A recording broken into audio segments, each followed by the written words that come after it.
कैसे कीर्ति जी आप? Hariom sir. Hariom ma'am, Hariom. Question sir. प्रणाम अदिति जी। प्रणाम भैया। चलिए, तो आज की क्लास स्टार्ट करते हैं हम लोग।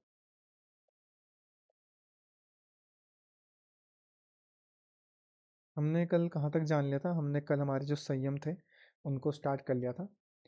तो हमने कल जाना, सबसे पहले तो हमने ये सब जाना कि जो हमने चित्त के परिणाम पढ़े थे, चित्त के परिणाम पढ़ने के बाद ऐसे ही जैसे चित्त में हमारे परिणाम आते हैं उसी प्रकार से हमारे किस में, एतेन भूत इंद्रियेषु धर्म लक्षण अवस्था परिणाम व्याख्यात, उसी प्रकार से भूत और इंद्रियों में भी धर्म लक्षण और अवस्था परिणाम हमारा क्या होता है, परिभाषित होता है।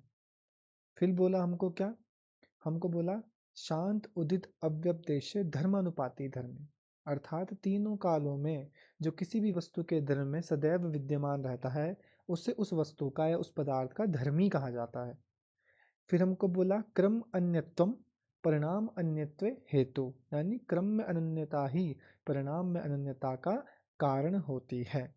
अब यहाँ से सूत्र नंबर हमारा 16 से क्या स्टार्ट हो जाते हैं, जो हमारा संयम है। तो सबसे पहले बोला हमको परिणाम त्रय संयमात, क्या बोला, परिणाम त्रय संयमात अतीत अनागत ज्ञानम, है ना। आपने परिणाम त्रय पे संयम किया तो उससे आपको किसका ज्ञान हो, बोला अतीत और अनागत का ज्ञान हो जाता है। ठीक है। फिर हमको क्या बोला, जब आपने परिणाम त्रय पे संयम किया, मैंने बोलता ना एक कहानी की तरह कि आप अतीत में चले गए, अतीत में गए तो वहां पे लोग थे, है ना। तो उन लोगों ने क्या क्या, कुछ ना कुछ वो शब्द बोल रहे थे, है ना।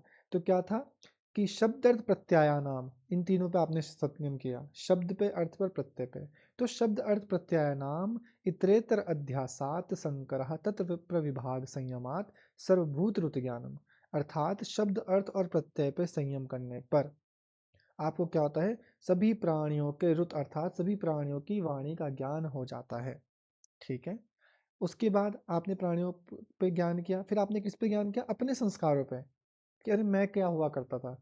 तो आपने क्या, संस्कार साक्षात्कारणात् पूर्व जाति ज्ञानम, आपने अपने संस्कारों का साक्षात्कार किया या अपने संस्कारों पे संयम किया, जिससे आपको क्या हुआ, अपने पूर्व जन्मों का ज्ञान हो गया, पूर्व जाति ज्ञानम। फिर आपने अपने ज्ञान पे संयम किया तो हो गया प्रत्यक्ष परिचित ज्ञानम, यानी ज्ञान पर संयम करने पर आपको दूसरों के चित्त का भी ज्ञान हो जाता है। परंतु 20 वाले सूत्र में क्या बोला, ना च तत्सालंबना तत्से अविषयीभूतत्वात्, अर्थात कि वह जो परिचित का ज्ञान है उस आलंबन क्या होता है, सहित होता है। ठीक है, ज्ञान आलंबन सहित होता है, परिचित के आलंबन योगी का विषय ना होने से, यानी उसे उसके आलंबन का ज्ञान नहीं हो पाता कि वो जो उसके मन में विचार चल रहा है, आप उस विचार को तो समझ पाओगे, पर वो किस विचार या किस चीज के कारण वो विचार उत्पन्न हुआ, उस मूल कारण को आप नहीं जान पाओगे। तो यहाँ तक हमको कल समझाया गया था। ठीक है, आगे बढ़ूं मैं, पक्का। चलिए, आप लोग कैमरा खोल लीजिए। अब सूत्र नंबर 21 से हम लोग पढ़ते हैं।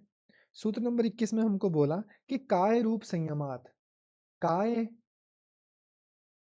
काय रूप संयमात, काय हम बोलते हैं शरीर को, है ना। रूप मतलब शरीर का जो रूप है, जो उसका वर्ण है, रूप बोल लो, वर्ण बोल लो, आकार बोल लो, है ना। और संयमात मतलब संयम करने पर।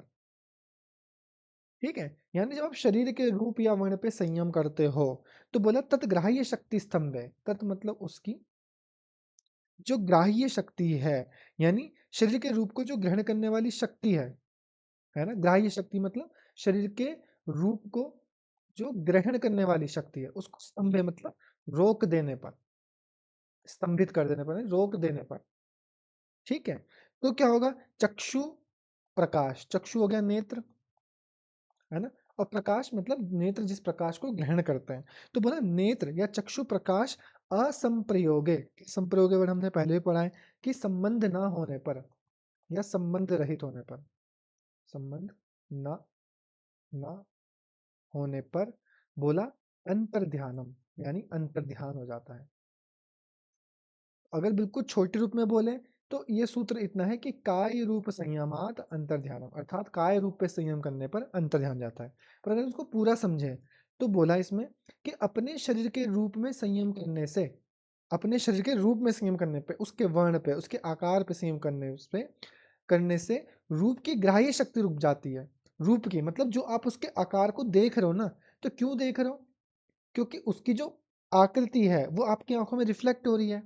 इससे दूसरों की आंखों के प्रकाश का योगी के शरीर के रूप में सन्निकर्ष न होने के कारण योगी का शरीर छिप जाता है। अर्थात जैसे मैंने पहले ही बताया था कि कोई वस्तु यहाँ पर है, ये हमको कैसे पता है कि यहाँ पर है? क्योंकि जो प्रकाश है वो रिफ्लेक्ट होकर हमारी आंखों में पड़ता है ना? हमारी आंखों में पड़ता है प्रकाश, तो हमको लगता है कि ये वस्तु ऐसी दिख रही है। पर योगी क्या करता है?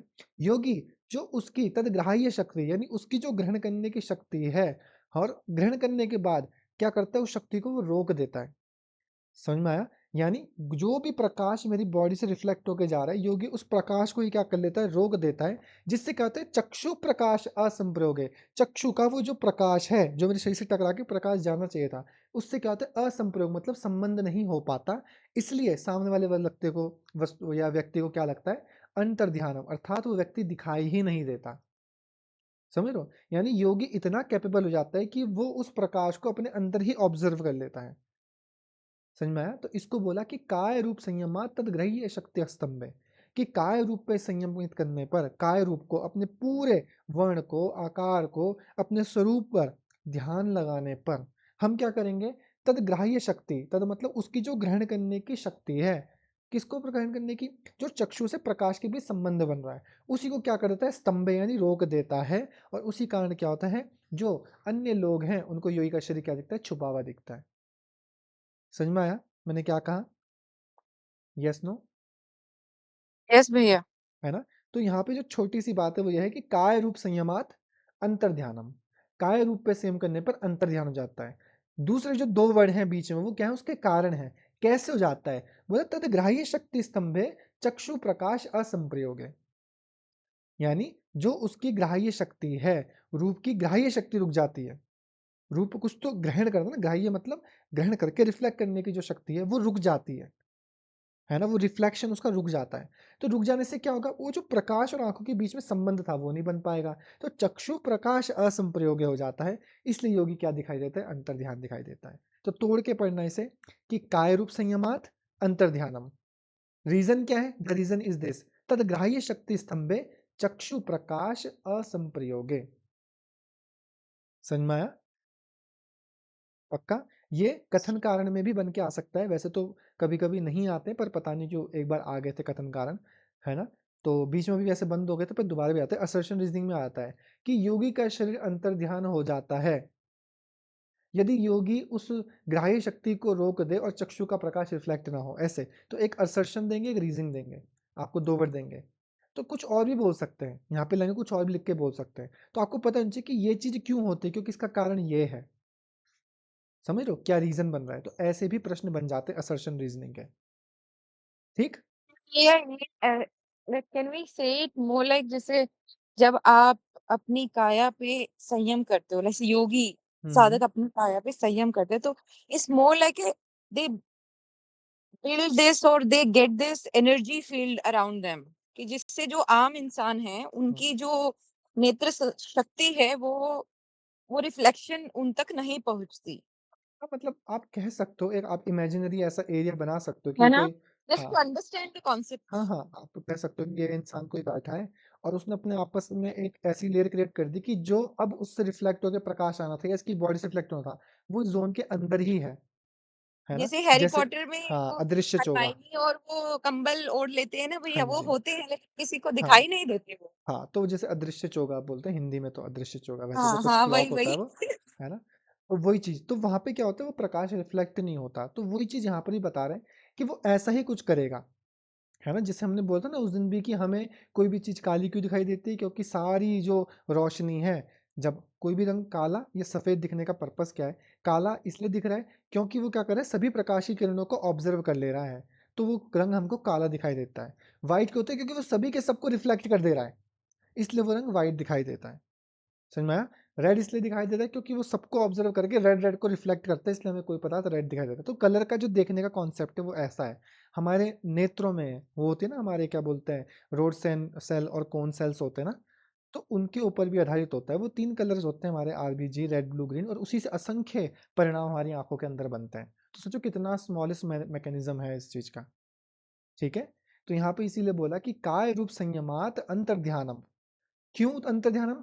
क्योंकि तद्ग्राह्य शक्ति स्तंभे चक्षु प्रकाश असंप्रयोगे। ठीक है? वैसे आप लाइन से भी याद कर सकते हो, काय रूप संयमात तद्ग्राह्य शक्ति स्तंभे चक्षु प्रकाश असंप्रयोगे अंतर्ध्यानम्। तो दोनों तरीके से आप इसको पढ़ सकते हो। बस आपके दिमाग पे कॉन्सेप्ट बैठना चाहिए। ठीक? Yes, no? यस आगे भैया। आगे बढ़ूँ? चलिए। अब हमको क्या बोला सूत्र नंबर 22 में? सूत्र नंबर 22 में हमको एक और बात बोल रहे हैं कि सोपक्रमम निरुपक्रमम। सोपक्रम अर्थात शीघ्र फल देने वाले कर्म। उस दिन आपको बोल रहा था ना प्रिया मैम, आप ही हम मुझे एक कर्म के बारे में पूछा था, मैंने बताया ना कि ऐसे 2 कर्मों का भी वर्णन किया गया है। तो शीघ्र फल देने वाले कर्म, ठीक है? और निरुपक्रम यानी देर से फल देने वाले कर्म। देर से फल देने वाले। जो च कर्म, सोपक्रम और निरुपक्रम अर्थात शीघ्र से फल देने वाले और विलंब से फल देने वाले जो हमारे कर्म हैं, ऐसे कर्म। कुछ तो हम कर्म करते हैं, ऐसा थोड़ी है कि मैंने जैसे आज पूरे दिन में जो मैंने कर्म किया, ऐसा नहीं कि सुबह मैंने जो 10 बजे कर्म किया था तो अगले दिन मुझे 10 बजे तक उसका फल मिल जाएगा, ऐसा नहीं है। कर्मों की अपनी एक क्वालिटी होती होगी, उनका जो स्टोरेज का तरीका है, रिट्रीवल का तरीका है, वो अलग अलग होता होगा, है ना? इसलिए बोला कि 2 प्रकार के कर्म होते हैं, सोपक्रम कर्म, निरुपक्रम कर्म। सोपक्रम अर्थात शीघ्र फल देने वाले, निरुपक्रम अर्थात विलंब से फल देने वाले, ऐसे कर्म होते हैं। तो बोला तत्संयमात, यानी तत्संयम मतलब उन कर्मों में संयम करने से। यदि आप इन दोनों कर्मों पे आपको ये पता चल जाए कि ये जो मुझे फल मिला आज, मैं रास्ते में चल रहा था और मेरे पैर में चोट लग गई, क्यों लगी? शायद मेरे उस कर्म का फल था, तो ये कितनी जल्दी मुझे मिला। और आपको अगर ये भी पता चल जाए कि अच्छा, आज यार मुझे बहुत बड़ी हानि हुई, तो ये अभी की नहीं कि मैंने कल ही कुछ खराब किया, मतलब ये बहुत दिनों का चला आ रहा था और आज मुझे उस चीज़ का फल मिला। तो ऐसे यदि आपने उन कर्मों पे संयम कर लेते हो, तो बोला अप्रांत ज्ञानम अरिष्टेभ्यो वा। ठीक है? तो बोला अपरांत मतलब मृत्यु, अपरांत यहाँ पे जो वर्ड है ये अपरांत, बोला मृत्यु का ज्ञान। और बोला अरिष्टेभ्यो वा। अरिष्टेभ्य यहाँ पे क्यों बोला हमको? अरिष्टेभ्यो का अर्थ यहाँ पे वैसे तो बोला ना मृत्यु के ज्ञापक चिन्हों से, पर बोला कि शुभ अशुभ जो हमारे संकेत होते हैं, शुभ अशुभ संकेत, लक्षण भी जिनको बोलते हैं, ठीक है? इंग्लिश में ओमेन बोलते हैं भैया, good omen and bad omen. ऐसा ही होता होगा, मेरी इंग्लिश थोड़ा सा वो है कच्ची पक्की, ठीक है? तो ऐसा ही समथिंग कुछ। तो शुभ और अशुभ कर्मों का जो संकेत है, तो आपको क्या होता है कि जब आपने अपने कर्मों को इस प्रकार से देखा कि मेरे कौन कौन से कर्म ऐसे हैं कि जो शीघ्र फल देते हैं, कौन से कर्म ऐसे हैं जो हमारे विलंब से फल देते हैं, तो आपको क्या होता है अपनी मृत्यु का ज्ञान हो जाता है। क्यों? क्योंकि आप उसमें क्या देख पाते हो, शुभ और अशुभ संकेतों को भी देख पाते हो। आपको शुभ और अशुभ संकेतों को भी देख लेने पर, उनको भी जान लेने पर आपको क्या हो सकता है, अपने मृत्यु का ज्ञान हो सकता है। समझ लो, यदि आपको अपने कर्मों का पता चल जाए, तो बोला कि जैसे कोई अनुभवी किसान, एक एग्जाम्पल दे रहे हैं, जैसे कोई अनुभवी किसान है, वो फसल की स्थिति देखकर बता देता है कि वे कितने दिनों में कटेगी, है कि नहीं है? जो अनुभव हो गया ना उसको, उसने इतने टाइम तक खेती करी, उसे पता है कि अगली बरसात तक मेरे यहाँ पे ऐसी अच्छी फल होगा या ऐसी अच्छी फसल होगी। वैसे ही योगी कर्मों की परिपक्वता यानी मेच्योरिटी पर संयम करने पर जीवन के अंत का सटीक समय जान लेता है। उसे पता चल जाए कि मेरी फसल कब कटेगी अब, मैंने कैसे पकाया अपने खेत में जो धान मैंने लगा रखा है या कद्दू-वद्दू जो भी लगा रखा है ना? वो कब कटेगा? क्यों? उसका अनुभव इतना बढ़ जाता है अपने कर्मों के लिए। समझ रहे हो? उनसे मिलने वाले हर एक फल से। अब वो उस किसान का अनुभव कैसे बना? क्योंकि कभी उसने ये लगाया, कभी उसने दाल लगाई, उसने देखा 2 महीने में दाल हो जा रही जी। कभी उसने लगाया वो क्या बोलते हैं आपका गन्ना लगाया, उसके बाद इतने टाइम में गन्ना पक गया, धान लगाया, गेहूँ जो भी लगाया, उसे समय पता चल गया। 1 साल, 2 साल, 3 साल, तो वो संयमित करता रहा ना, उस ज्ञान पे अपने आप को बैठाता रहा, है ना? उस पे अपने आप को आधारित करता रहा। जैसे-जैसे वो उसको जानता रहा, तो उसको संकेत मिले, यदि बारिश बहुत तेज़ होती है, तो फसल को पकने में कम समय लगता है, यदि मौसम अच्छा हो, तो फसल थोड़ा विलंब से और अच्छी पकती है। ऐसे उसको दिन भिन्न-भिन्न संकेत मिलते रहे। तो उससे क्या होता है, अब आने वाले समय में है ना? जब वो अपने बच्चों को सिखा रहा है, कुछ भी सिखा रहा है, लगाया, पिताजी कितने टाइम में हो जाएगी? मौसम तो ठीक चल रहा है, आने वाले 2 महीने में देखना हमारी घास इतनी बड़ी-बड़ी हो जाएगी, कटाई के लिए हो जाएगी।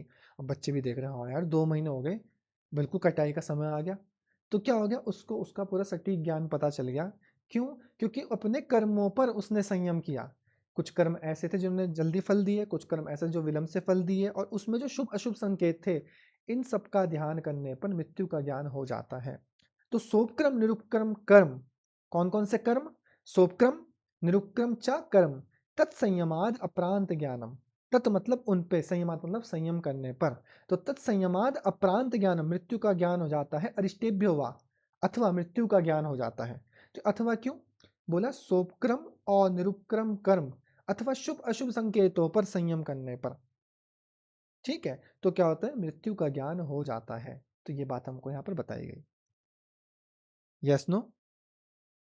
तो इससे पहले क्या बताया हमको? बोला कि काय रूप संयमाद तत्ग्राह्य शक्ति स्तंभे, तत्ग्राह्य शक्ति स्तंभे। फिर हमको बोला चक्षु प्रकाश असंप्रयोगे, चक्षु और प्रकाश इन दोनों में संबंध ना होना, असंप्रयोग, असंप्रयोगे क्या बोला हमको? अंतर्ध्यानम। ठीक है, सही बोला ना मैंने? सूत्र बिल्कुल नहीं बोला? हाँ ऐसा ही तो है। ठीक है, कि काय रूप संयमात, काय रूप पे संयम करने पर तद यानी उसका, काया का, उसका मतलब काया का ग्राह्य शक्ति स्तंभे रुक जाता है, और चक्षु प्रकाश असंप्रयोग, चक्षु और प्रकाश के बीच में एक संबंध नहीं बन पाता, जिससे योगी क्या होता है, अंतर्ध्यान दिखता है। फिर बोला सोपक्रम निरुपक्रम चा कर्मम, कि हमारे दो प्रकार के कर्म हैं, सोपक्रम और निरुपक्रम जो हमारे कर्म हैं, तत्संयमाद उन पर संयम करने पर, अथवा शुभ अशुभ संकेतों पर संयम करने पर क्या होता है, अपरांत ज्ञानम अरिष्टेभ्यो वा, अपरांत अर्थात मृत्यु का ज्ञान हो जाता है। Yes no? किसी को इसमें यस कुछ भैया। कुछ पूछना है? 12 लोगों में से कोई मन में प्रश्न, शंका, डंका कुछ बजाना हो? ठीक है, सब लोग अच्छे दिख रहे हैं। सर एक डाउट, बोलिए बोलिए मिताली जी। तो कर्म का एग्जांपल दीजिए ना, शुभक्रम मतलब वो मतलब, समझ में नहीं। हाँ, जैसे जल्दी फल देने वाला। जल्दी फल मतलब ऐसा होता है ना कि जीवन में आपने कोई कर्म किया, देखो हमको हर किसी चीज का तो पता नहीं, जैसे हम बोलते हैं ना कि कर्मा बैक कर्मा रिटर्न्स, है ना, ऐसे ऐसे बोलते हैं हम लाइफ में, कि आपने किसी को कुछ बोला अभी तुरंत, और चलते चलते आपका पैर बिस्तर के कहीं कोने पर टकरा गया, हम बोलते हैं ना अच्छा तूने उसको गाली दी थी ना इसलिए हो गया। मतलब मैं एक आपको जस्ट एक ऐसी बता रहा हूँ इन जनरल में। तो हमको लगता है कि ये जो कर्म था, शायद मैंने अभी जो इंस्टेंट किया, इसका फल मुझे जल्दी मिल गया, शायद ये इतना छोटा था कि इसको बहुत देर तक रोकने की जरूरत थी, भगवान ने मुझे इस कर्मों के रूप में दे दिया, है ना। ऐसे ही यदि आप, जैसे मैं किसान का एग्जांपल दे रहा था, तो कुछ फसल ऐसी होती है जो बहुत जल्दी उग जाती है ना, है कि नहीं है? अब जितना समय धान को उगने में लगेगा, उतना लौकी कद्दू तोरी इनको उगने में थोड़ी लगेगा, आलू को उगने में थोड़ी लगेगा, उनको कम समय लगेगा। तो वो जल्दी फल देने वाले कर्म है ना, मिताली जी समझ ना आप, यस सर। है ना। यस तो कि सर। ये यस सर। सब्जी जल्दी उगती है, वो सब्जी देर में उगती है, ये ठीक समय में उगती है। ये ज्ञान होने के बाद तो किसान बरसात में अलग खेती करता है ना, गर्मियों में अलग खेती करता है, नहीं करता, क्योंकि यस उसे सर। पता है, यस। उसने उन दोनों कर्मों पे संयम किया है कि यदि मैं ऐसा करूंगा तो ऐसा होगा, और भूमि ऐसी उपजाऊ भी रहेगी। तो इसीलिए हमको बताया गया कि सोपक्रम निरुपक्रम चा कर्म तत्संयमात अरिष्टेभ्यो वा, सॉरी अपरांत ज्ञानम अरिष्टेभ्यो वा, ये बोला गया। Okay sir, thank you. ठीक है, हाँ जी, यस। आगे बढ़ो।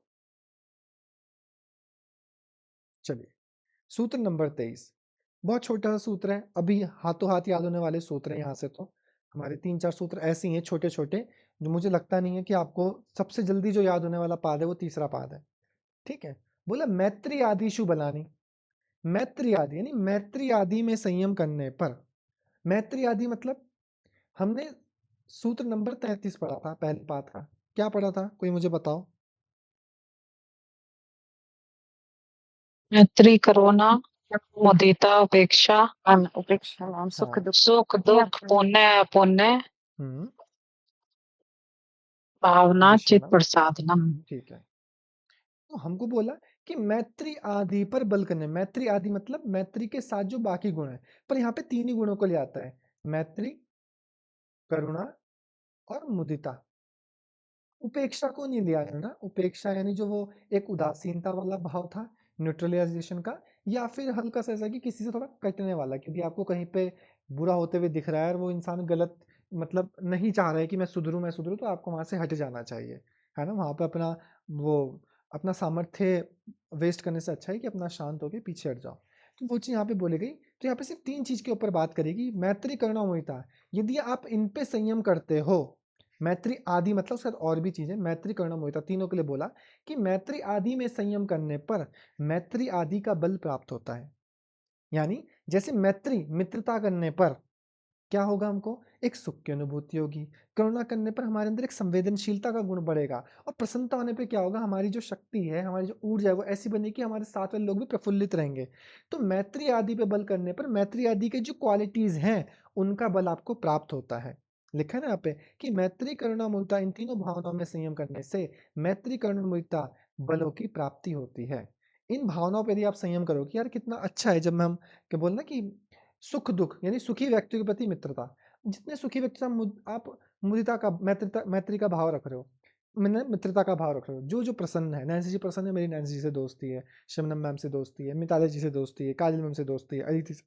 तो जितना मैं उनसे मित्रता बढ़ाता रहूंगा इन सुखी व्यक्तियों से, और मैं उस मित्रता के भाव को फील कर रहा हूँ, उस पर संयम कर रहा हूँ कि मित्रता का भाव कैसा है, उतना मेरे अंदर उसका जो बल है, कि मित्रता का जो बल होता है, उससे जो मानसिक और आध्यात्मिक आपको शांति मिलती है, संतोष मिलता है, वो बल उतना प्रफुल्लित होगा, उतना उजागर होगा। समझ में आया? तो इसलिए बोला कि मैत्री आदि शुभ बलाने, अर्थात मैत्री आदि पे बल संयम करने पर मैत्री आदि का जो बल है, उसके अंदर जो निहित बल है, वो आपको प्राप्त होता है। समझ में आया?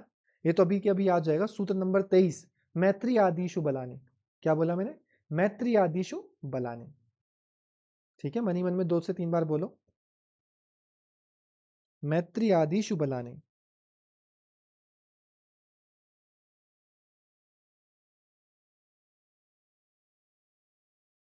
ठीक है, ये भी बोलना चाहिए कि इसका बल, अर्थात आप ये भी समझ सकते हो कि जिसके अंदर मैत्री आदि का बल आ जाएगा, तो उसके आसपास ना कोई भी इंसान कैसा होगा कि ऐसा अहिंसा मतलब हिंसा वाला नहीं होगा। किसी के मन में भी ऐसा नहीं होगा कि कोई वैर भाव हो।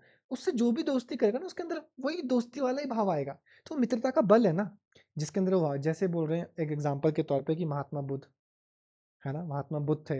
अब उन्होंने अपनी साधना पे निकले तो लोग उनके साथ साथ जुड़ते गए। वो जो 5 भिक्षु उनके जो शिष्य बने, वो कैसे कैसे जुड़ते गए, किसके मन में क्या भाव था, क्या भाव था, एक पेड़ के नीचे बैठे हैं, तो उनका भाव ही ऐसा था। उन्होंने वो मैत्री आदि का जो अंदर एक कोर था, उस पर संयम किया अपने आप को, तो हर कोई उनसे वही मित्रता पूर्वक भाव करने लग गया। तो ये चीज यहाँ पे समझाई गई हमको कि मैत्री आदिशु बलाने, मैत्री आदि पे संयम करने पर मैत्री आदि का बल प्राप्त होता है। ठीक, नेक्स्ट सूत्र क्या बोला, दोनों हमारे एक जैसे ही हैं थोड़ा।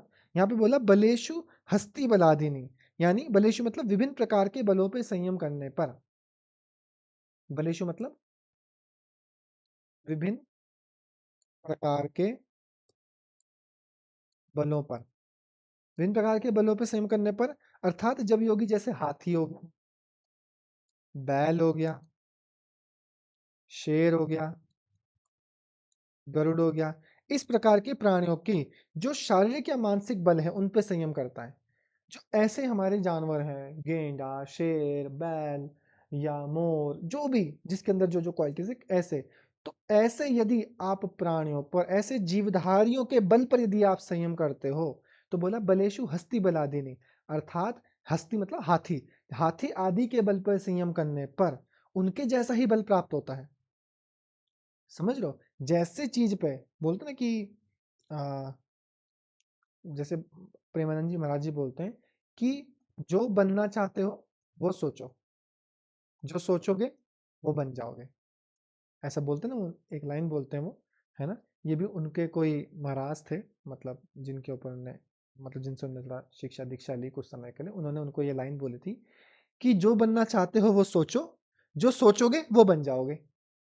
समझ लो, तो यहाँ पर भी वही कॉन्सेप्ट बोला गया कि जो आप बनना चाहते हो उनके बारे में सोचो। अगर आपको लगता है, आप प्रेरित हो कि यार शेर कैसा है, इसकी क्वालिटी क्या है, इसकी क्वालिटी में अपने आप को संयमित करो, तो उसका जो भाव है वो आपके अंदर निहित होगा, उसकी क्वालिटी आपके अंदर निहित होगी। कि गरुड़ कैसा होता है, कितना तेज उड़ता है गरुड़, उसके भाव को अपने अंदर लो, हिरण की जैसी शार्पनेस को, है ना, चतुराई को मैं उससे लूँ, इसको मैं तो जीवधारियों के अंदर जो जो क्वालिटीज हैं, उन क्वालिटीज को जो आप संयमित करते हो, उस पर धारणा, ध्यान, समाधि, इन सबको प्रेरित करते हो, तो क्या होता है, आपको उनके जैसा ही बल प्राप्त होता है। यहाँ पे बताएगा कि बलेशु हस्ती बलादिनी अर्थात हाथी इत्यादि प्राणियों पर, जीवधारियों के बल पर संयम करने पर उनके जैसा ही क्या होता है, बल प्राप्त होता है। लिखा है ना यहाँ पे, हाथी आदि, आदि मतलब और भी जानवर, जैसे बैल, शेर, गरुड़ के बलों में संयम करने से हाथी आदि के बल की भांति अधिक बल की प्राप्ति होती है, जितना उनके अंदर बल है। हो सकता है आप ऐसी मेहनत करो तो आपके अंदर एक नॉर्मल क्वालिटी हो, पर एक इंसान है, जैसे मतलब जस्ट एक एग्जांपल समझो, एक इंसान है जो नॉर्मल जिम जाता है ना, उसका मेन मकसद ये है कि मैं स्वस्थ रहूं और मैं अपना अपना आप को फिट रहूं। एक इंसान ये है। एक इंसान ये है कि यार जो वो है, क्या बोलते हैं आप समझ लो, जैसे गेंडा समझ लो या कोई भी ऐसा बैल समझ लो, है ना, बैल के अंदर कैसी पावर होती है ना, तो कि यार मुझे मतलब बिल्कुल बैल जैसा ही बनना है भयंकर, कि मेरा शरीर इतना हो कि कुछ भी वजन हो मैं मतलब उठा पाऊं, मैं अपने आप को ऐसा बना पाऊं। उसकी मेंटेलिटी भी उसको वैसा ही पुश करेगी, वो अपने आप को हर लिमिट में वैसा ही पुश करेगा। दोनों इंडिविजुअल है, दोनों ही जिम जा रहे हैं, सेम वेट उठा रहे हैं, पर दोनों का फोकस पॉइंट अलग है। उस फोकस पॉइंट की वजह से हो सकता है कि ये जो नॉर्मल जिम कर रहा है ये एक टाइम पर अपने आप को गिव अप कर दे किसी न किसी स्थिति में, पर नहीं, जो इस माइंडसेट से चल रहा है वो अपने आप को गिव अप नहीं करेगा। समझ रहे हो, माइंडसेट का भी तो फर्क है ना। माइंडसेट कहाँ से आ रहा है, वो किसी चीज पे संयमित हो रहा है। लोग जैसे बहुत सारी चीज देखते हैं, कोई बोलते हैं हनुमान जी, मान के चलो कोई हनुमान जी को बहुत मानता है, जिम कर रहा तो हनुमान जी गाने सुन रहा है, तो अपने आप को वैसे ही माइंडसेट में रखता है। कोई भोलेनाथ को मान रहा है, कोई कृष्ण जी को मान रहा है, जो कृष्ण जी को मान रहा है उसके अंदर स्नेह, करुणा, प्रेम, दया, वो वैसा भाव है। कोई राम जी को मान रहा है तो उसके अंदर यही कि नहीं, मुझे सत्य के मार्ग पे कैसे चलना है, जो लोग हैं उनके प्रति करुणा को कैसे दिखाना है, कैसे मुझे मर्यादा में रहना है, कैसे मुझे हर एक के सामने नतमस्तक रहना है, हर कोई बड़ा है उनके सामने कैसे हाथ जोड़ के बात करनी है। हम मानते हैं ना, हमारे लिए जो ये जितने भी भगवान हुए हैं, देवी देवता हुए हैं, ईश्वर जितने स्वरूपों में आए, उसका मकसद क्या है कि हम उनके भावों से, उनके गुणों से सीखें, जानें कि ये भाव है कैसा, क्या मुझको जानना चाहिए, कैसे मेरे अंदर एक इन्हेंसमेंट होगा, है ना। ये नहीं कि आप बस उन कहानी को मानो, आंख बंद करके विश्वास करो। उन्होंने जब जब अवतरण लिया तो उसकी मेन जो मकसद था वो मकसद यही था कि हम उनकी क्वालिटीज को समझें, उनके भाव को समझें और उस भाव को अपने अंदर लाएं। ये नहीं कि भैया अगर श्री कृष्ण जी रथ चला रहे तो आप श्री कृष्ण बनो और आप रथ चलाओ, नहीं। आपको समझना है कि रथ चलाना मतलब ये जो शरीर है इसको चलाना। इसमें अर्जुन कौन है, अर्जुन हमारा मन है, उसको आपको देखना है। सॉरी, अर्जुन हमारी बुद्धि है, मैं मन हूं, तो मन की तरह आपको उसको कंट्रोल करना है ना। आपको आपकी जो इंद्रियां हैं, मतलब हर एक चीज को आपको ऐसे समझना है, अपने शरीर के लिए, इस संसार के लिए, जो भी चीजें हैं। शिव जी हैं तो शिव जी के अगर एक कॉन्सेप्ट आप समझोगे, शिव जी के मस्तक पर चंद्रमा है, तो ऐसे ही मुझे अपने मस्तक को ठंडा रखना है। समझ रहे हो, तो वही चीज आपको समझनी है कि क्या क्या क्वालिटीज हैं। उन क्वालिटीज को अपने अंदर निहित करो कि कैसे वो जो देवी पुरुष हमारे सामने है, उनकी वो जो अटायर है, उनका स्वरूप है, उनकी जो क्वालिटीज है, वो क्या मुझे बताना चाहती हैं। ये एक विजन होता है हर किसी का अपना, ऐसा नहीं कि हर किसी को दिख पाएगा। आप चिंतन करोगे, आप समझोगे, आप ज्ञान लोगे और ज्ञान को कोरिलेट करोगे, तो आपको एक ना एक नया रास्ता पक्का मिलता है अपने जीवन में। इसीलिए बोला कि बलेशु हस्ती बलादिनी अर्थात हाथी आदि के बल पर संयम करने पर हाथी आदि के बल का ज्ञान होता है या प्राप्ति होती है। ठीक, यस नो, आगे बढ़ो। चलिए, अब क्या बोला हमको, हमको बोला प्रवृत्ति आलोक न्यासात। प्रवृत्ति, प्रवृत्ति मतलब क्या है, प्रवृत्ति के प्रकाश को सूक्ष्म भवित और दूरस्थ वस्तु में लाना। प्रवृत्ति होगी दिव्य ज्योतिर, दिव्य ज्योतिर्मय प्रवृत्ति। ठीक है, आलोक होता है प्रकाश, आलोक बोलते प्रकाश को, और न्यासात मतलब न्यास करने से मतलब लगाने से या एकाग्र करने से, आप समझ तो। बोला सूक्ष्म व्यवहित विप्रकृष्ट। सूक्ष्म मतलब जो बिल्कुल बारीक चीजें हैं, बारीक, बिल्कुल सूक्ष्म, लगभग अदृश्य टाइप की, लगभग अदृश्य जैसी। व्यवहित मतलब व्यवधान, व्यवधान मतलब जो किसी दीवार आदि के व्यवधान से पार हो।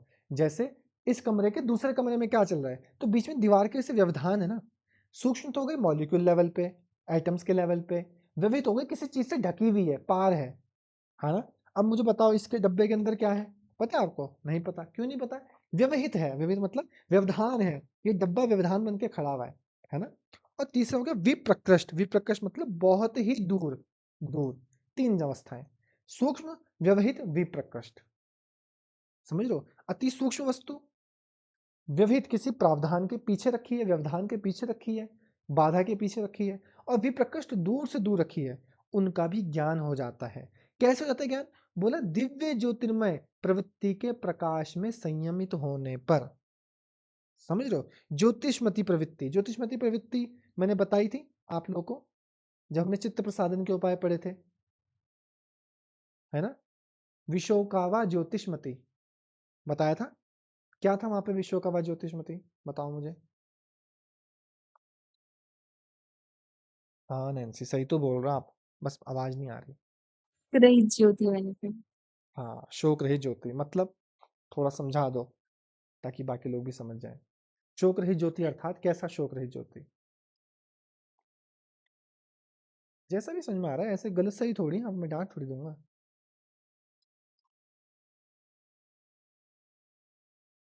जो सत्व प्रधान है, ठीक इस है। प्रकार का हाँ, प्रकाश।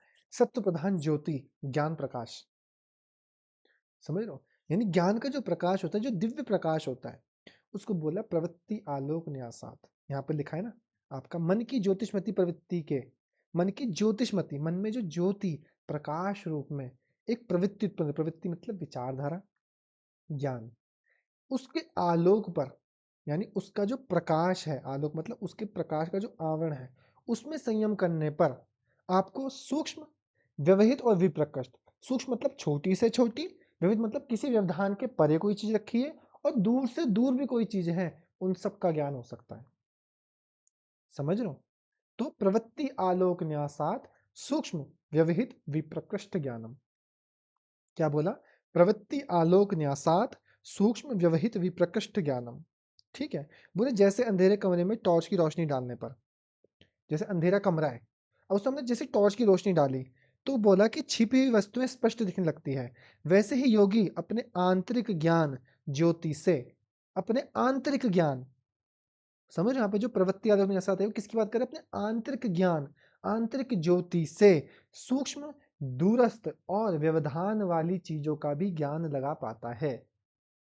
समझ रहे हो? यदि वो अपने आंतरिक ज्ञान, अपने मन के अंदर जो स्थित ज्ञान है, अपने मन के अंदर जो दिव्य प्रकाश उसके उत्पन्न हो रहा है, यदि वो अपने आप को उस पर न्यास कर ले, संयमित कर ले, एकाग्र कर ले, धारणा ध्यान समाधि कर ले, तो उसको किस किस का ज्ञान हो सकता है? सूक्ष्म, सूक्ष्म, व्यवहित और विप्रकृष्ट। विप्रकृष्ट मतलब किसी चीज, सॉरी, सूक्ष्म मतलब छोटा, व्यवहित मतलब किसी चीज के पीछे, और विप्रकृष्ट मतलब बहुत ही दूर, किसी भी चीज का आपको ज्ञान हो सकता है। ठीक है। क्या क्या पढ़ा हमने? सबसे पहले पढ़ा हमने 21। 21 में क्या बोला हमको? काय रूप संयमात, याद रखो क्या बोला? काय रूप संयमात तद्ग्राह्य शक्ति स्तंभे चक्षु प्रकाश असंप्रयोगे अंतर्ध्यानम। फिर उसके बाद क्या बोला हमको? सोपक्रम निरुपक्रम च कर्मम।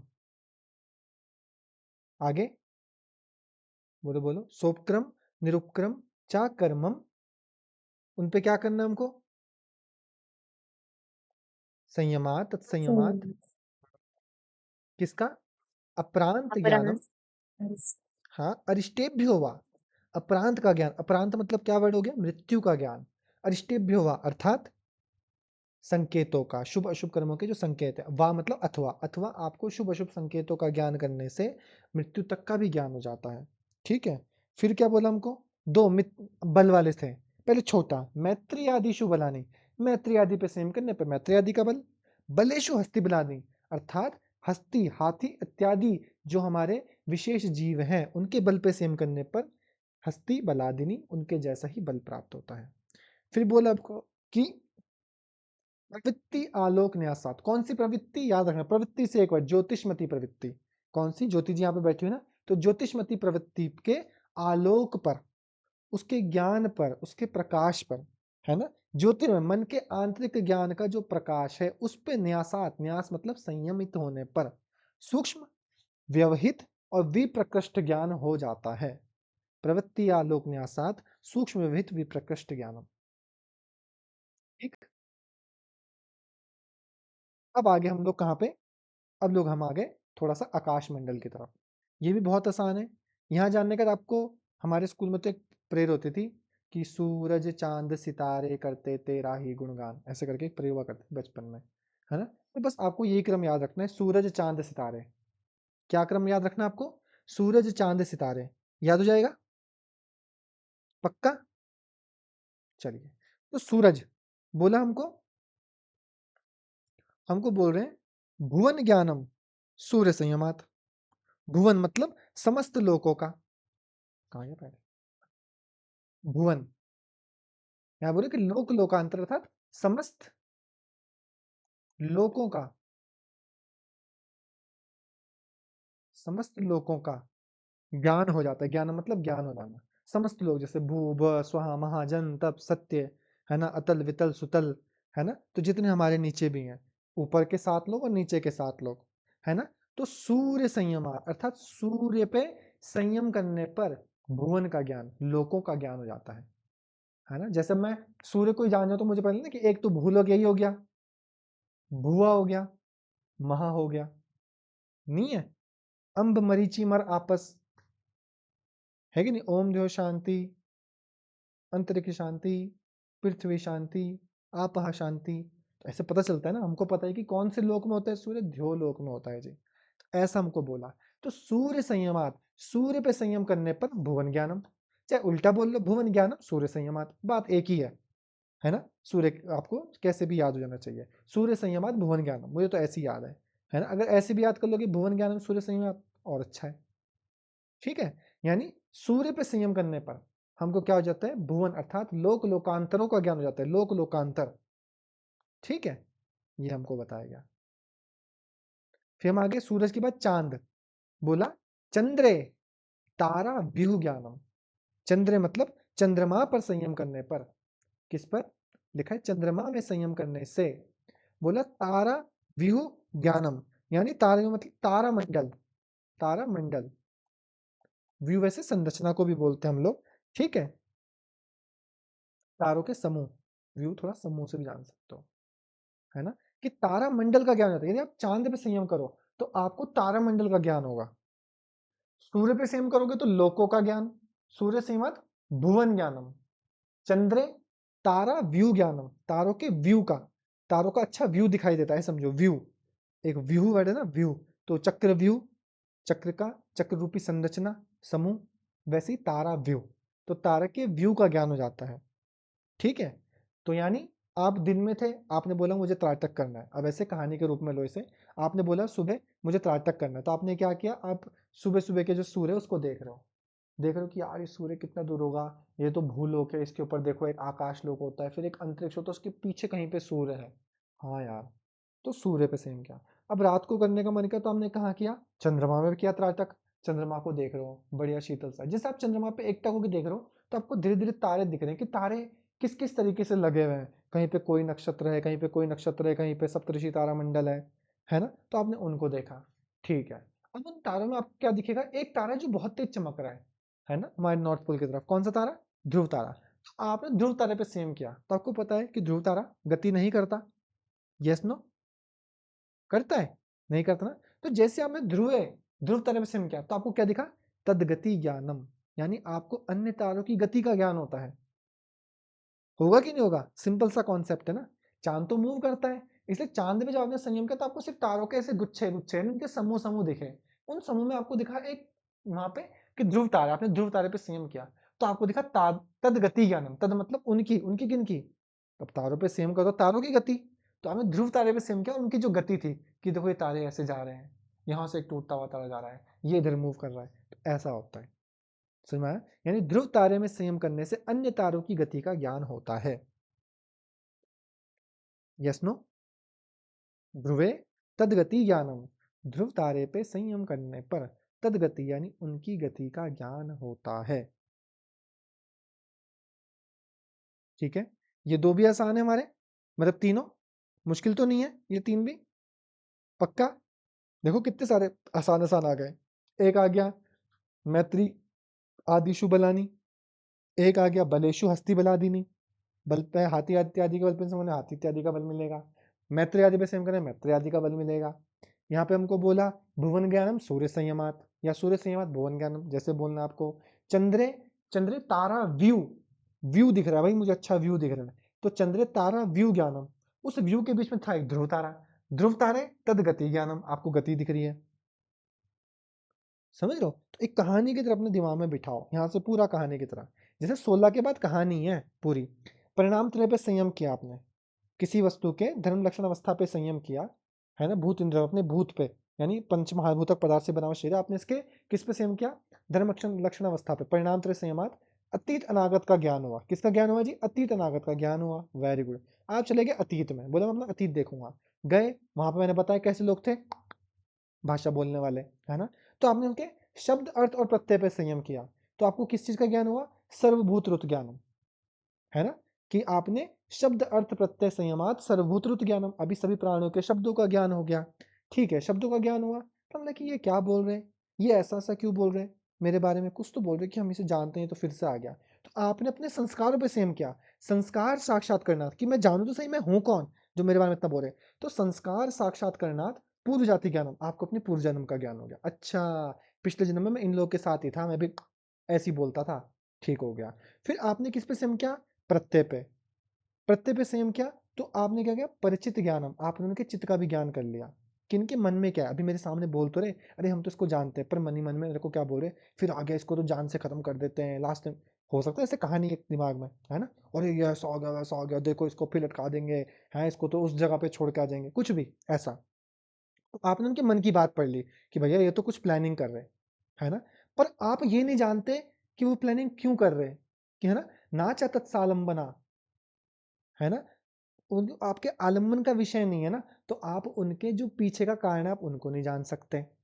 ठीक है, तो अब आपने क्या किया, आपने क्या किया, अपने शरीर पे संयम किया, तो आपने काय रूप संयमात, काय रूप पे संयम किया, है ना, तदग्राह्य शक्ति स्तंभे चक्षु प्रकाश असंप्रयोगे अंतर ध्यान, और आप तुरंत क्या हो गए, अंतर ध्यान हो गए। अब अंतर ध्यान होने के बाद आपने समझा कि मैं अपने कर्मों को तो जानूं, मुझे पता चले कि मेरी मृत्यु हुई कैसे थी, मृत्यु का ज्ञान, तो आपने अपने कर्मों पे संयम किया, कौन से कर्म, सोप कर्म और निरुप कर्म, ये दोनों कर्म है, आपने अपने कर्मों पे संयम किया, अंतर ध्यान तो हो गया, अब ये तो मार नहीं सकते आपको, अपने कर्मों पे संयम किया, सोप कर्म निरुप कर्म कर्म, और जो शुभ अशुभ कर्मों के संकेत थे, मैं जब संसार में आया, अपने पास्ट में आया, तो भाई मुझे ये संकेत देखने को मिले, तो आपको हुआ अपनी मृत्यु का ज्ञान, है ना। फिर अब धीरे धीरे आपने अपने लिए शक्तियां इकट्ठा करनी स्टार्ट करी, जैसे आपने पहले करी मैत्री आदि सिम करने, मैत्री आदि का बल, तो मैत्री आदि मिला, तो धीरे धीरे आपको कुछ लोगों से मित्रता हो गई वहां पे, है ना, कुछ लोग आपके अच्छे दोस्त बन गए। फिर आपने हाथी इत्यादि पे संयम किया, हाथी इत्यादि के बल पे संयम किया, तो हाथी इत्यादि का बल मिल गया, अब जो आपसे लड़ने आप उनसे लड़ने भी लग गए धीरे धीरे, है ना। फिर आपने किस पे संयम किया, आपने किया प्रवृत्ति आलोक न्यासात, आपने प्रवृत्ति आलोक पे संयम किया, यानी ज्योतिषमती आंतरिक ज्ञान, अपने मन के निहित अंदर आंतरिक जो ज्ञान है उस पर जब संयम किया, तो आपको सूक्ष्म व्यवहित और विप्रकृष्ट तक का ज्ञान हो गया, अर्थात सूक्ष्म व्यवधान और दूर तक की वस्तुओं का ज्ञान हो गया। तो यहाँ तक आपकी एक कॉन्सेप्ट खत्म हो गया, इतनी कहानी आप यहाँ तक खत्म करो, दूर तक का आपको ज्ञान हुआ, बस ये कहानी खत्म। अब आप पहुंच गए ब्रह्मांड में, अब ब्रह्मांड पे संयम कर रहे हो। पहले आपने देखा सूरज, तो मैंने बताया सूरज चांद सितारे, सूर्य संयमात भुवन ज्ञानम, सूर्य को देखते थे, यार इसके पीछे भी दुनिया होगी क्या, ये तो दुनिया यहाँ है, बीच में तो हवा बहती है, भुवन ज्ञानम, भुवन का ज्ञान हो रहा है। ठीक है, उसके बाद आपने क्या कि अरे रात को तो सूर्य होता नहीं, रात को तो चांद होता है, जब हमने चांद पे संयम किया, तो आप बाकी तो देख नहीं पा रहे हो, एक डिस्टेंस से देख नहीं पा रहे हो अंधेरे की वजह से, पर आपको दिख रहे हैं तारों के गुच्छे गुच्छे दिख रहे हैं, तो तारा व्यू ज्ञान, फिर तारे व्यू को देखते लगा ये तारा इतना क्यों चमक रहा है, इसको देखा, अच्छा ध्रुवे तदगति ज्ञानम, आपको उनकी गति का ज्ञान होने लग गया। समझ में आया, पक्का याद कर पाओगे ऐसे, मिताली जी, प्रिया, प्रिया जी, अदिति, कीर्ति, नेहा मैम, यस प्रिया, मुश्किल तो नहीं लग रहा है, शबनम मैम मुश्किल लग रहा है, पक्का समझ में आ रही है, थोड़ा बहुत मुश्किल लग रहा होगा, है ना, कहानी समझ में आ रही है, पर मैं क्या क्या चीजें बता रहा हूँ। हाँ, आप तो यस बिल्कुल सही मतलब हाँ, आप समझा रहे हैं तो समझ में आ रहा है, लेकिन ये मुश्किल है। नहीं नहीं आप मुश्किल, समझा रहे हैं अच्छे से, वो एक अच्छी बात है। नहीं, मुश्किल तो थोड़ा तो है, इतना भी नहीं है, एक्चुअल में इतना भी नहीं है, बस करने वाली चीजें धीरे धीरे करते करते स्पीड अप हो जाता है अपने आप ही। ठीक है, चलिए, फिर अब आप आ गए ब्रह्मांड में थे, तो हम बोलते ना कि यत पिंडे तत् ब्रह्मांडे, जो हमारे शरीर में है वो ब्रह्मांड में भी, ऐसा बोलते हैं हम लोग। तो जैसा आपने ब्रह्मांड को देखा, अब आप किस पे देख लेंगे? अपने शरीर पर। तो अब इसको मैंने कैसे बनाया? मैंने इसमें 4 चीजों को समझ रखा है, ठीक है? जैसे नाभि है, ठीक है? एक चीज देखना, नाभि है, 1 मिनट मैम, बोलो भाई, ये जो आपने दिया था यहाँ पर, यही ऑटोशीट मिलेगी तो क्या मैं 1 बन जाऊँ और आप सेकंड?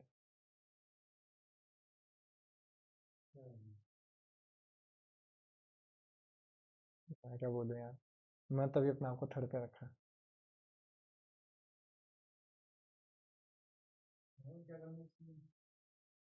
यार अब बात तो करनी पड़ेगी ना, आई तो देखो पूरा आपका ही था, ऑलमोस्ट सारा काम आपका था, उनकी तो चाबी चाबी थी।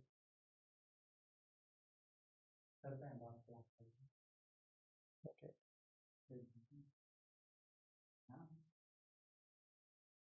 मुझे पता था ना कि ऐसा हो सकता है, मैं तो उस टाइम पे कह नहीं रहा था। अब थर्ड पे होता तब तो और बिलबिलाहट होती था। हम्म,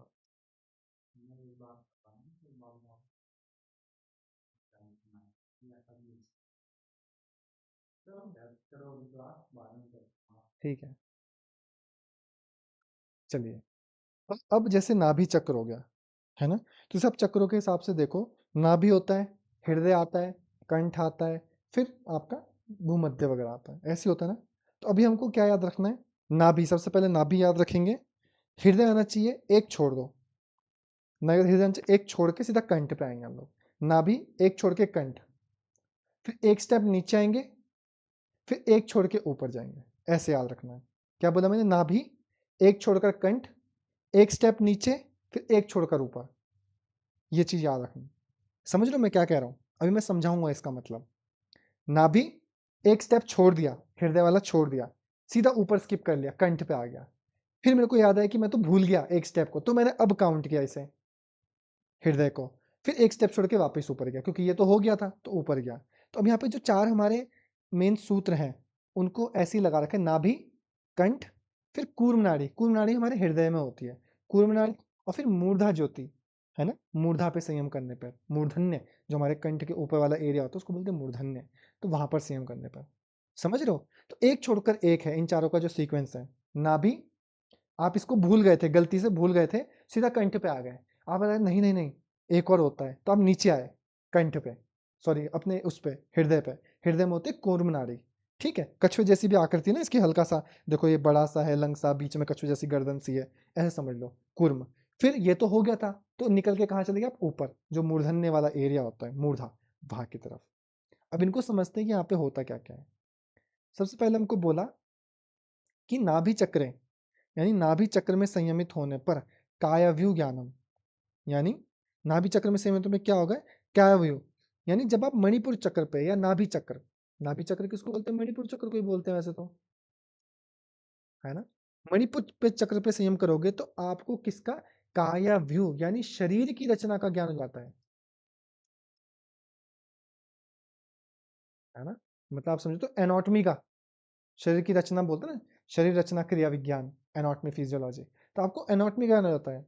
बोलते हैं कि जैसे नाभि से ही हमारी मोस्टली नाड़ियाँ निकलती है, मतलब कुछ कॉन्सेप्ट ऐसा भी कहते हैं, कुछ तो बोलते हैं स्पाइनल कॉर्ड से, डिफरेंट डिफरेंट कॉन्सेप्ट्स हैं, है ना? पर बोलते हैं कि नाभि हमारा एक मेन आधार है, वहीं से ही सारा नरिशमेंट होता है, बाल्यकाल से भी, है ना? जो हमारी कॉर्ड होती है वहीं से जुड़ी रहती है। तो इसीलिए बोला है कि नाभि चक्र में संयम आती है। यदि आप नाभि चक्र में संयम कर लोगे तो किसका? काया व्यू का ज्ञान, आपको अपनी पूरी शरीर की संरचना का ज्ञान हो जाएगा। क्या बोला? नाभि चक्रे कायाव्यूह ज्ञानम, याद रखना, नाभि चक्र और कायाव्यूह मतलब एनाटॉमी फिजियोलॉजी, एनाटॉमी मतलब शरीर रचना हिंदी में, ठीक है? क्या बोला मैंने? नाभि चक्रे कायाव्यूह ज्ञानम, यस नो? बिल्कुल ऐसे शांत हो ना आप लोग, मेरे को डर लग रहा है कि हो रहा, समझ में आ रहा नहीं, समझ में आ रहा? यस भैया। ठीक है, नाभि चक्रे कायाव्यूह ज्ञानम, याद रखो। नाभि में देख के आप शांत सर डॉक्यूमेंट, इसलिए सब सब इमेजिन कर रहे हैं ओ कैसे। भयंकर, ज्यादा गहराई में मत इमेजिन करना, मैं इन्हें समझा दूं, मैं आगे निकल जाऊं, आप पीछे रह जाओ, ठीक है? नाभि चक्र है, तो डॉक्टर बन गया आप, आपने ऐसा करके नाभि पे हाथ लगाया, अरे आपको तो ये वाली बीमारी है, ऐसे, अब आप डॉक्टर बन गए, ठीक है? तो नाभि चक्र कायव्यूह ज्ञानम हो जाएगा।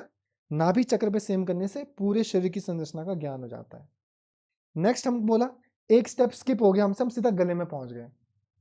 तो आपने क्या, कंठकूपे शुद्ध पिपासा निवृत्ति, यानी जो कंठकूप पे, कंठकूप होता है आपका ये वाला एरिया है जो यहाँ पे से कुआं जैसा बना होता है ये, यदि आप इस एरिया पे संयमित करोगे, इस पे धारणा ध्यान समाधि करोगे, तो बोले भूख प्यास की निवृत्ति हो जाएगी।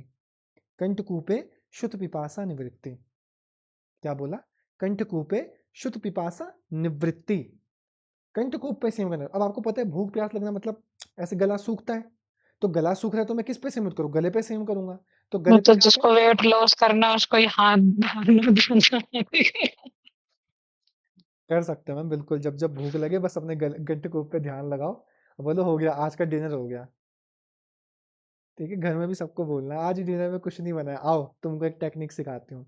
रात को डिनर के टाइम पे सबको बिठा देना है डाइनिंग टेबल पे, बोलना आंखें बंद कीजिए, ध्यान लगाइए कंठकूप पे, आधा घंटा करवा दो, बस पेट भर जाएगा, सुला देना वापस कंबल उड़ा के।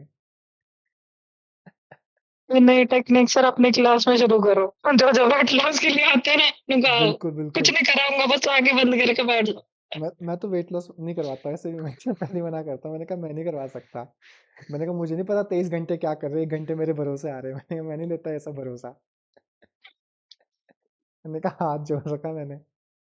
एक्सपेक्टेशन होती है ना लोगों की 1 महीने में बिल्कुल स्लिम ट्रिम होने की, मैंने कहा मैं एक्सपेक्टेशन फुलफिल नहीं कर पाऊंगा, मुझे माफ कर दो, योगा सीखना है तो मैं करा दूंगा।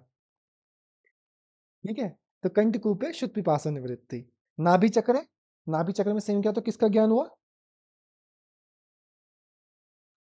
पूरा एनाटॉमी का एनाटॉमी पूरा अर्थात शरीर रचना, काय व्यू का ज्ञान हुआ। काया व्यू, और सर कंठकूप पे किया तो शुद्ध पिपासा शुद्ध निवृत्ति, पिपासा निवृत्ति हो गई, निवृत्ति मतलब छुटकारा मिल गया भूख प्यास से। ठीक है, सेवानिवृत्त हो गया वो, हाँ रिटायरमेंट हो गई। हाँ। फिर आ गया आपका कुर्म नाड़ी, अर्थात जो आपके हृदय में है, जो आपने स्किप कर दी थी, एक स्टेप नीचे है, बोला यहाँ पे कुर्म नाड़ी होती है, तो बोला कुर्म नाड़ियां स्थैर्यम, यानी आप कुर्म नामक नाड़ी पे संयम करो, है ना, वैसे अंदर होती है, ऐसे तो एनाटॉमिकली तो पता नहीं, पर हो सकती है, कुछ भी हो सकती है ना, तो कुर्म नाड़ी पे यदि आप संयम करो तो क्या बोला, स्थैर्यम, यानी मानसिक और शारीरिक स्थिरता प्राप्त होती है आपको, समझ रहे हो, यदि आप कुर्म नाड़ी पर संयम करोगे तो आपको क्या मिलेगा, स्थैर्यम। यहाँ पे जो स्थिरता है किसकी बात कर रहा है, कि कुर्म नाड़ी पर संयम करने से शारीरिक और मानसिक स्थिरता प्राप्त होती है, स्थिर हो जाओगे दोनों, फिजिकली एंड मेंटली दोनों रूप से आप क्या हो जाओगे, स्थिर हो जाओगे। तो कुर्म नाड़िया स्थैर्यम, कुर्म नाड़ी में संयम करने पर आपको स्थिरता प्राप्त होती है।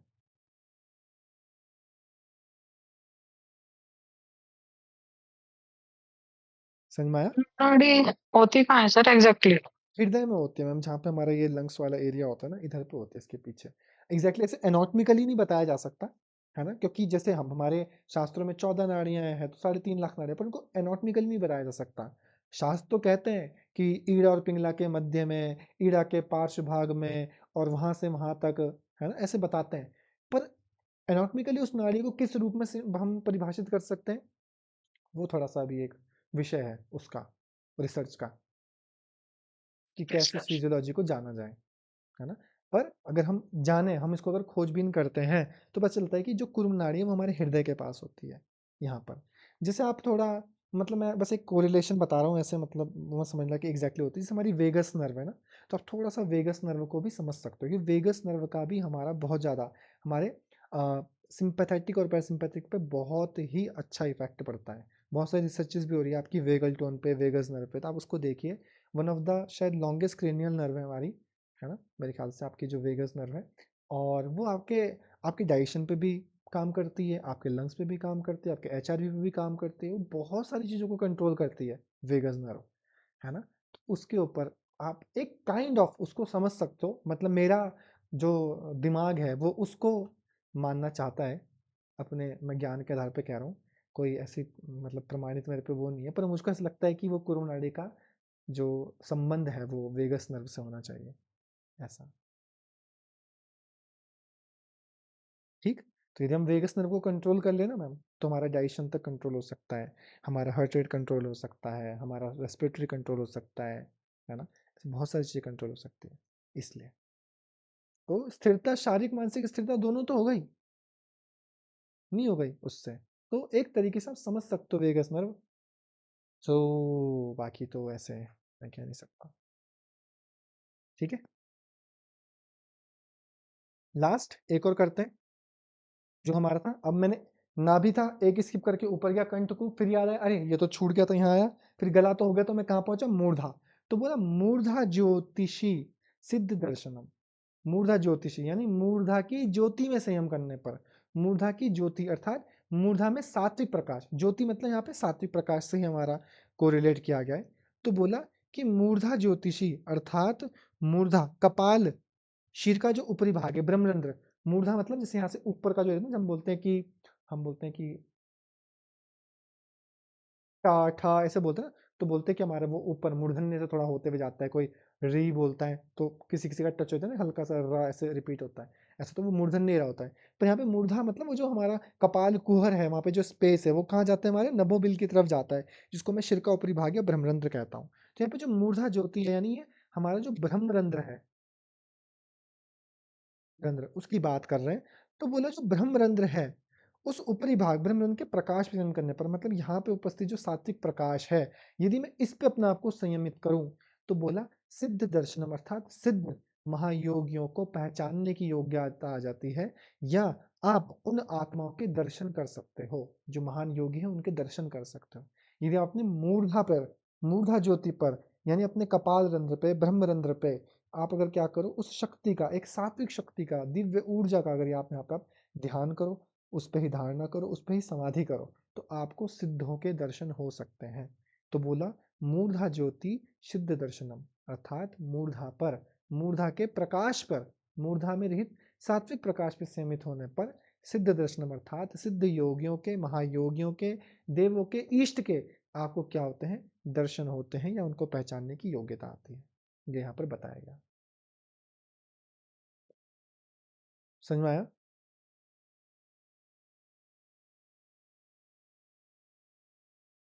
Yes no? Yes sir. ठीक है।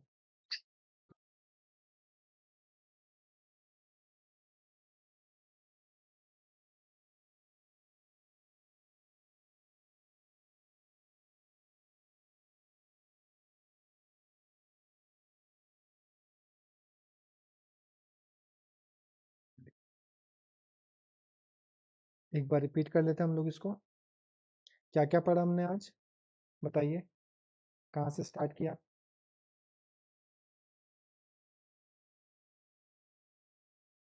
हम 21। 21 में क्या था? सबसे पहले क्या बोला हमको, किस पे संयम करना है? काय रूप ठीक है, काय रूप पे संयम करने से क्या होगा? हाँ जी, अंतर ध्यानम। काय रूप संयमात अंतर ध्यानम, ये शॉर्ट में बिल्कुल ठीक है। फिर उसके बाद किस पे संयम करूंगा मैं?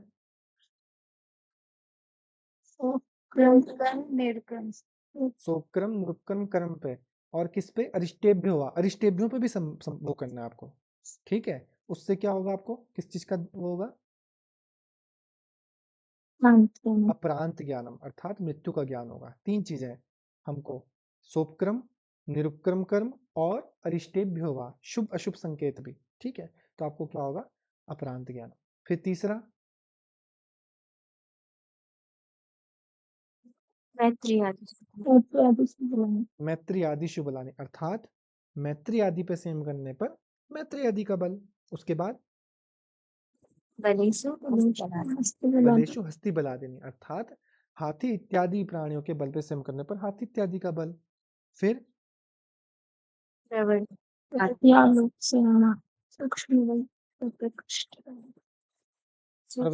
आलोक न्यासात यानी ज्योतिषमती प्रवृत्ति के ज्ञान पर संयम करने पर, प्रकाश पर संयम करने पर क्या होता है, सूक्ष्म व्यवहित और विप्रकृष्ट चीजों का ज्ञान हो जाता है। फिर हाँ, भुवन ज्ञानम सूर्य संयमात यानी सूर्य पे संयम करने पर लोक लोकांतरों का ज्ञान हो जाता है। फिर चंद्र से पहले, हाँ जी, वैसे पहले वाला बताया ना ज्योति में ज्ञान, वो बताना सब दोबारा से। वो है प्रवृत्ति आलोक न्यासात सूक्ष्म व्यवहित विप्रकृष्ट ज्ञानम अर्थात ज्योतिषमती प्रवृत्ति के प्रकाश पे संयम करने पर क्या होता है, सूक्ष्म व्यवहित और विप्रकृष्ट यानी सूक्ष्म से सूक्ष्म चीजें, व्यवहित मतलब व्यवधान में रखी हुई, जैसे किसी दीवार के पीछे है, किसी बॉक्स के अंदर है, टेबल के नीचे है, बिस्तर के नीचे है, पर आप अभी डायरेक्टली नहीं देख पा रहे, पर उस चीज के आर पार देख पाओगे। और विप्रकृष्ट मतलब जो दूर से दूर चीजें, यहाँ से कनाडा कोई चीज रखी वो भी देख पाओगे। फिर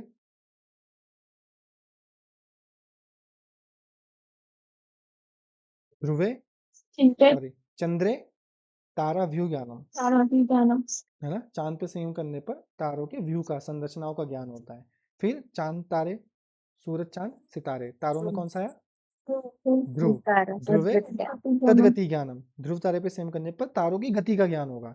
अब जो बोला हमने, जो पिंड में है, जो ब्रह्मांड में है, वही पिंड में भी है। शरीर में आगे सबसे पहले कहाँ है आप? नाभि। नाभि चक्र है, काया विज्ञानम। एक छोड़ के ऊपर गए, कहाँ पे गए आप? कंठकूप है, शुक्तिपासन वृत्ति। भूल गए थे किसको? इसको। यहाँ पे कौन सी नाड़ी है? कुर्म नाड़ी या स्थैर्यम, है ना। कछुआ वैसे भी धीरे धीरे चलता है ना, स्थिरता के साथ, तो वैसे कुर्म नाड़ी या स्थैर्यम। फिर ये तो हो गया था, ऊपर गए मूर्धा ज्योति, मूर्धा ज्योतिष सिद्ध दर्शनम। ठीक है, पक्का? चलिए आ जाइए, भगवत गीता का श्लोक याद कर लेते हैं। कल वाला श्लोक याद किया आपने? चलो सुनाओ।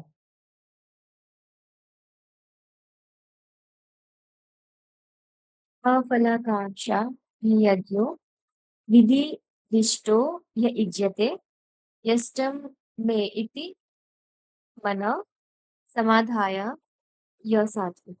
ठीक है, समाधाय स सात्विका। ठीक है, फिर और कोई नेक्स्ट? दो तीन लोग बोल दो झट, फिर आगे बढ़ेंगे ना।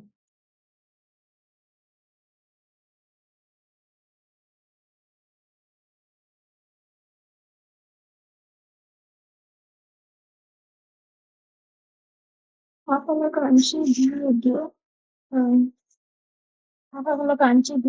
विधिदृष्टो य इज्यते यष्टव्यमिति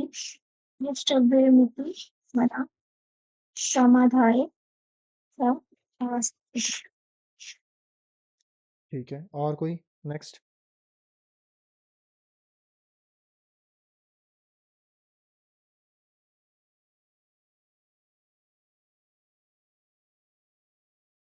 विफलकांक्षी विर्यजते विधिदृष्टे यज्ञते नहीं, यज्ञो।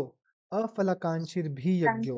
हम्म विधिदृष्टे या इज्यते हम्म यथा यष्टाभिमुदिते यष्टव्यमेवति।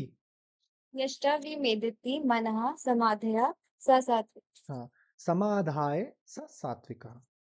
समाधाय स सात्विका। Very good. कोई एक लास्ट और?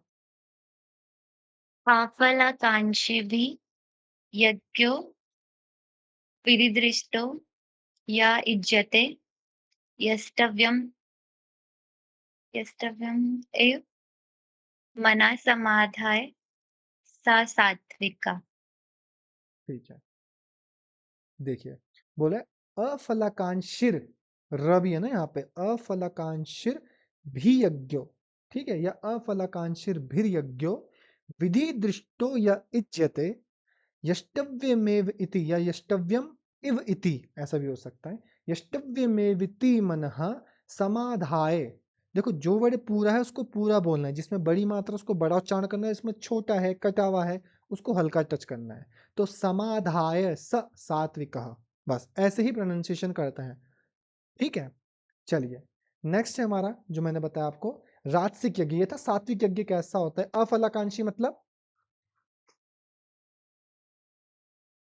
इसमें परिचिक्षण नहीं करते हैं हाँ, विधि दृष्टो मतलब विधिपूर्वक विधि पूर्वक। और यष्टव्यमेविति मतलब कि ये मेरा ये कर्तव्य है। मेरा कर्तव्य है। जो ऐसा मानकर यज्ञ किया जाता है उसी को हम सात्विक यज्ञ कहते हैं। यहाँ पे बोला अभिसंधाय, अभिसंधाय तु फलम, बोलो अभिसंधाय तु फलम, अभिसंधाय संधाय तु तु फलम फलम दम्भर्थम, दम्भ अर्थम अपि चैव यत्। दम दम्भार्थम भी बोल सकता आप। दम्भ, दम्भ यानी होता है आपका जैसे ये अभिमान होता है ना, अभिमान पूर्वक उसको बोलते हैं। तो दम्भार्थम अपि चैवयत, क्या बोला मैंने? दम्भार्थम दम्भार्थम अपि अपि चैव चैव यत्। यत्। तो अभिसंधाय तु फलम दम्भार्थम अपि चैव यत्। अभिसन्धाय तु तु फलम फलम दम्भार्थम दम्भार्थमपि चैव चैव यत्। यत्। ठीक है। इज्यते भरत श्रेष्ठ विज्यते भरतश्रेष्ठ काम यज्ञम विधि राजसम। सॉरी तां तम, यज्ञं तम आएगा, तम विद्धि यज्ञम विधि राजसम, तं यज्ञं विधि विधिराजसम्। राजसम। ठीक है। तो सबसे पहला वर्ड है अभिसंधाय। अभिसंधाय मतलब कामना पूर्वक या फल की इच्छा से, फल की कामना से जो करते हैं, है ना। अभिसंधाय मतलब हो गया कामना किसकी? तो फलम, जो फल की कामना से किया हुआ हो। मतलब आपके फल की कामना है कि भगवान मैं ये यज्ञ करवा रहा हूँ, भगवान मेरे तो जॉब लगवा देना, ऐसा वाला। तो अभिसंधाय तु फलम दम्भार्थम अपि चैव यत्। तो दम्भार्थ मतलब अभिमान पूर्वक, जो अभिमान से कि देखो मेरे घर में तो ऐसा है, कितना राज्य ऐश्वर्य वगैरह है, मैं तो भयंकर वो करूंगा, क्या बोलते हैं, यज्ञ करवा रही है, तो जो अभिमान पूर्वक करवाता है। तो अभिसंधाय तु फलम दम्भार्थम अपि चैव यत्। क्या बोला? अभिसंधाय अभिसन्धाय तु फलं फलम दम्भार्थम दम्भार्थमपि अपि चैव चैव यत्। इज्यते भरत श्रेष्ठ। युज्यते भरतश्रेष्ठ। ठीक है। इज्जत मतलब होता है अनुष्ठान किया जाना। भरत श्रेष्ठ मतलब भरत वंशों में श्रेष्ठ अर्जुन। हे अर्जुन, जो ऐसे अनुष्ठान किया जाता है, तम यज्ञम विधि राजसम। तं यज्ञं विद्धि राजसम्। तम यज्ञ मतलब उस यज्ञ को क्या माना जाता है? विधि मतलब जानो, उस यज्ञ को तुम राजसिक जानो। ऐसा यज्ञ हे अर्जुन, ऐसा यज्ञ जो दंभार्थम हो, अर्थात आपका दंभ के अभिमान पूर्वक किया हुआ हो। अभिसंधाय फलम मतलब फल की कामना से किया हुआ हो। तम यज्ञम उस यज्ञ को राजसम विधि अर्थात राजसिक मानो। तो अभिसंधाय तु फलम दंभार्थम अपि चैव यत्।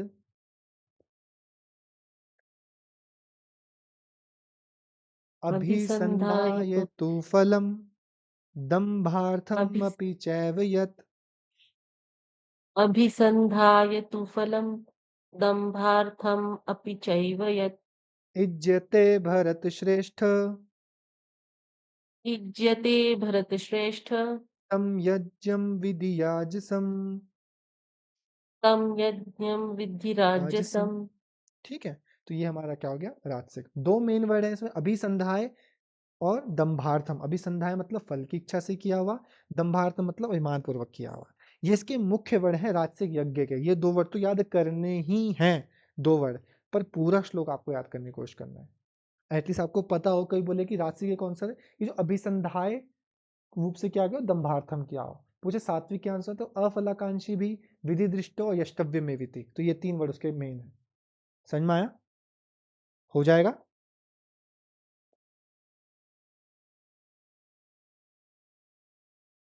ऊपर वाले को भी आप ऐसे बोलते हैं, अफलाकांक्षी भी यज्ञो विधि दृष्टो या इज्यते यष्टव्य में विति मनः समाधाय स सात्विकः अभिसंधाय तु फलम दंभार्थम अपि चैव यत् इज्यते भरत श्रेष्ठ तम यज्ञम विधि राजसम।